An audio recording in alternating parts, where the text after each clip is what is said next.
guys, ketemu lagi dengan saya Cici Julianti di channel Kesmas.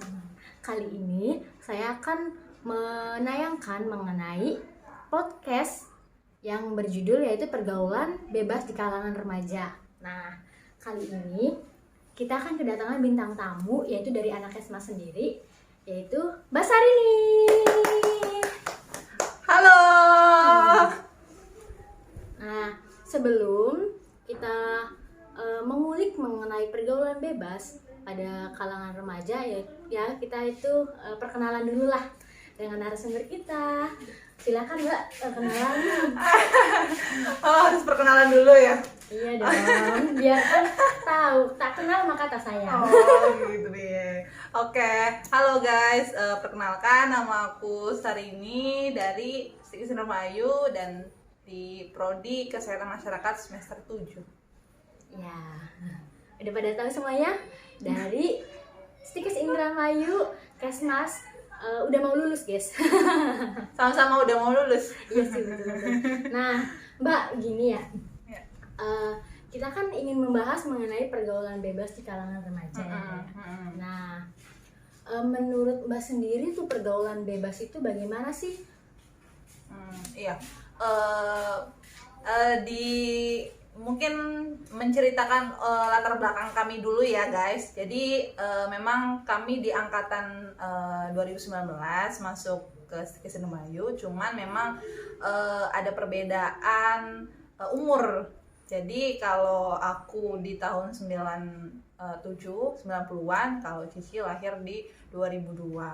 Seperti itu. Jadi mungkin ada perbedaan lah gitu ya. Kalau ada perbedaan di antara masa-masa remaja itu wajar sih. Cuman kalau di tahunku sendiri pergaulan bebas itu memang sudah ada ya guys ya. Dari dari SMP sih. Jadi ada yang memang lurus-lurus saja yang ikut rohis ada. Cuman ada juga yang melakukan mungkin seks bebas, diantaranya itu seks bebas, terus merokok juga, terus ada juga yang sudah minum, cuman memang nggak kelihatan oleh guru. Jadi kalau dulu mah ya memang guru itu sekedar hanya menyampaikan materi mungkin ya, jadi nggak mendidik secara mentalnya gitu, mungkin seperti itu kalau di kalangan remaja waktu SMP. Tapi kalau waktu SD itu masih ngedidiknya tuh kayak kerasnya masih kerasa gitu. Jadi kalau ada kalanya guru itu memukul siswa untuk mendidik mental mereka, itu iya memukul juga. Cuman pas sekarang kan mungkin ada ini ya undang-undangnya juga kan ya, betul. Kalau membatasi untuk tidak memukul siswanya dan lain sebagainya kan. Jadi mungkin ya ada perbedaan seperti itu sih kalau di pergaulan remaja. Kalau Cici sendiri sih? Iya. Kalau di tahun saya sih ya, kalau misalkan di tahun saya itu dari sejak SD juga sudah mulai sih, karena teman saya sendiri ya di kelas juga kayak gitu, kayak udah mulai berani merokok di sekolahan di kelas gitu. Terus juga ya SMP juga ya udah ada yang ya mabok gitu, minum, terus seks bebas juga ada sampai ya hamil gitu di luar nikah. Terus juga kalau mengenai pengajaran guru ke siswa pas SD juga di saya ya masih agak keras gitu sih, pas mukul. Cuma pergaulan bebasnya udah masuk lah gitu, udah benar-benar dari SD. Kalau boleh tahu, jadi aku yang nanya ya. Kan sharing. Iya, kalau boleh tahu di tahun berapa masuk SMP? Masuk SMP itu sekitar tahun 2014-an, 14-15 lah. Oh gitu. Jadi itu terlihat perbedaannya ya guys ya. Kalau aku kan masuk SMP itu 2009, terus lulus 2012, terus lulus SMA 2015 gitu. Iya, jadi seperti itu. Kalau saya kan masuk 13, 15 lah SMP, SMA, keluar SMA 2019 lah. Masih baru. Jadi enggak berhenti dulu, langsung melanjutkan kuliah. Terus untuk kenapa kenal ya mungkin ya, mungkin yang melihat juga kok bisa kenal gitu kan, bisa deket. Mungkin karena pas awal masuk di Stikes itu kan ada yang namanya ini cerita dulu ya, jadi biar nggak ada canggung kali ya. Iya. Jadi nggak langsung bahasan tentang pergaulan bebas. Memang itu kayak harus dicabut, harus akar-akarnya sih kayak gitu karena udah rusak ya. Jadi sebelum ke situ boleh deh kenalan lebih lanjut ya, yaitu kita itu kenal dari pas awal banget pendaftaran masuk ke Sinarmayu. Itu tuh ada ujian tulis sama praktek kalau nggak salah ya Ci, wawancara ya. Iya. Jadi itu berarti bukan ke pendaftaran sih, itu lebih ke pas seleksinya. Iya, pas seleksi. Betul. Iya, pas seleksi itu kenal sama anak perawat juga. Terus memang karena kesibukan jadi ya yang deketnya yang sama satu prodi gitu, satu kelas gitu. Jadi kan sering bareng-bareng. Iya, betul. Ya terlalu nostalgia ya, panjang ya. Kalau itu mungkin lebih ke ini lagi ya, kembali ke topik yaitu tentang pergaulan remaja. Menurut perspektif Cici sendiri itu gimana sih Ci? Mungkin kan karena channelnya kan sudah lumayan banyak ini ya pengikutnya ya, Kesmas kan booming banget gitu kan. Jadi mungkin persepsi dari Cicinya sendiri tuh gimana sih Ci, pergaulan bebas sekarang tuh makin memang lebih baik atau malah lebih buruk dari angkatan kamu gitu? Ya kalau menurut saya sendiri sih kayak pergaulan bebas sekarang tuh lebih gimana ya, lebih lah dari tahun-tahun sebelumnya.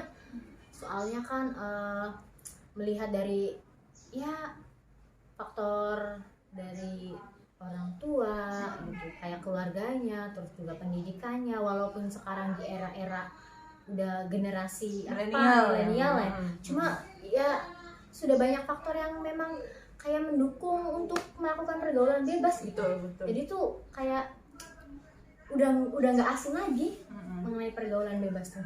Kalau menurut Mbak sendiri sih?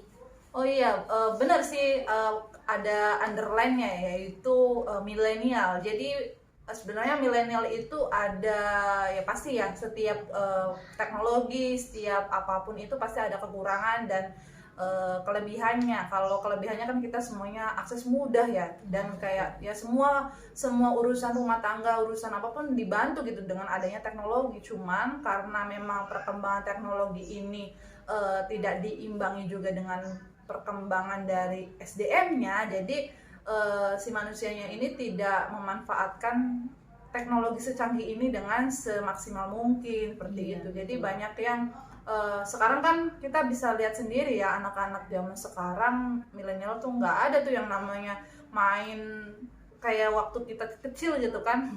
Jadi mainnya udah kan bener-bener HP, dari HP semua, gitu.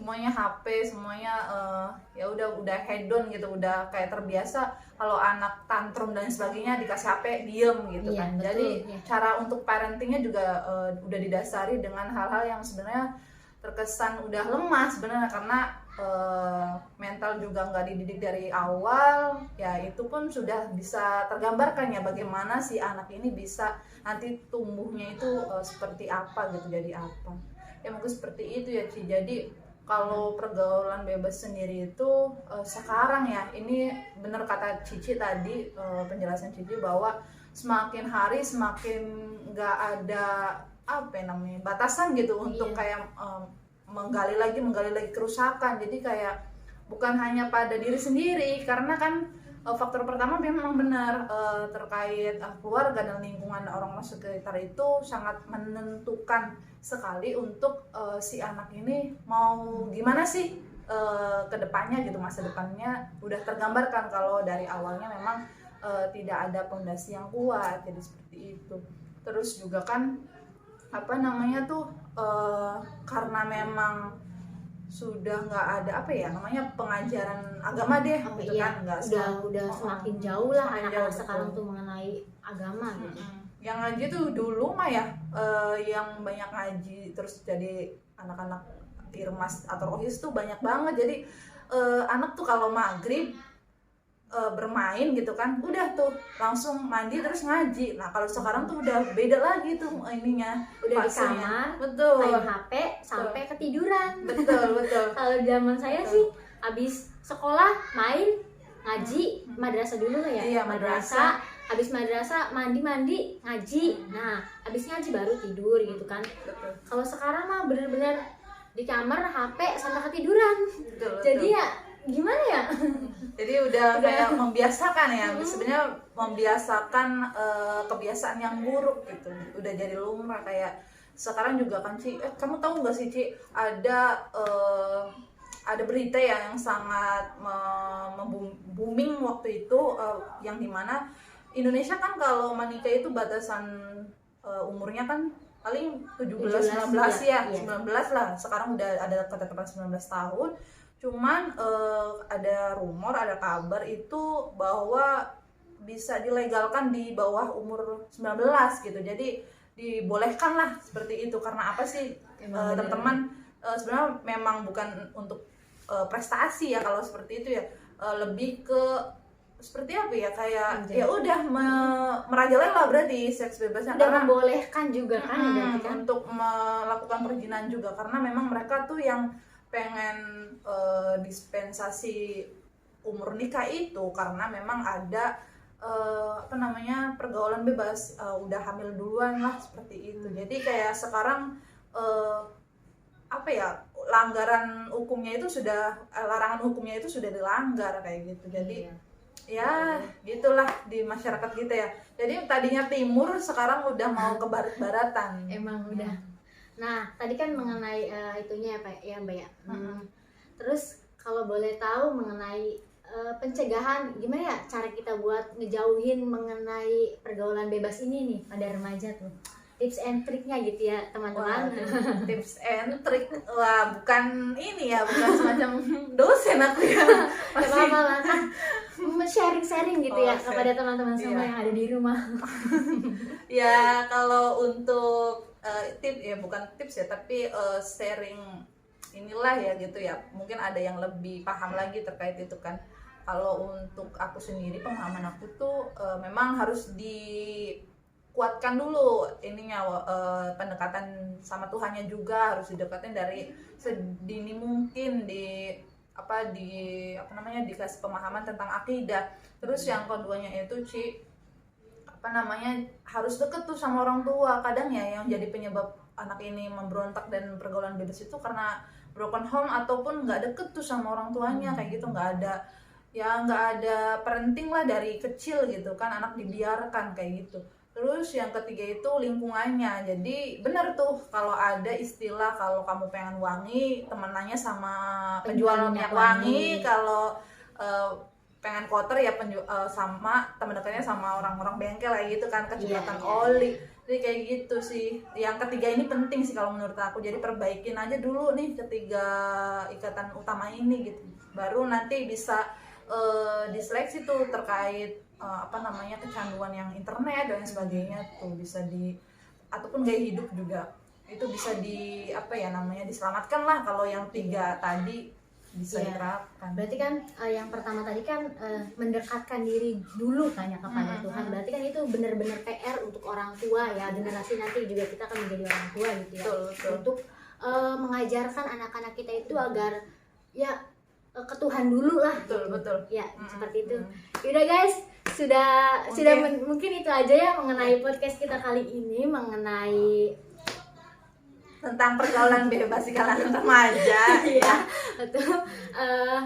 Kami ucapkan terima kasih kepada teman-teman yang udah menonton, dan saya juga mengucapkan terima kasih kepada narasumber kita yaitu Mbak Syahrini. Sama-sama Diki, jangan bosan. Dadah guys, terima kasih.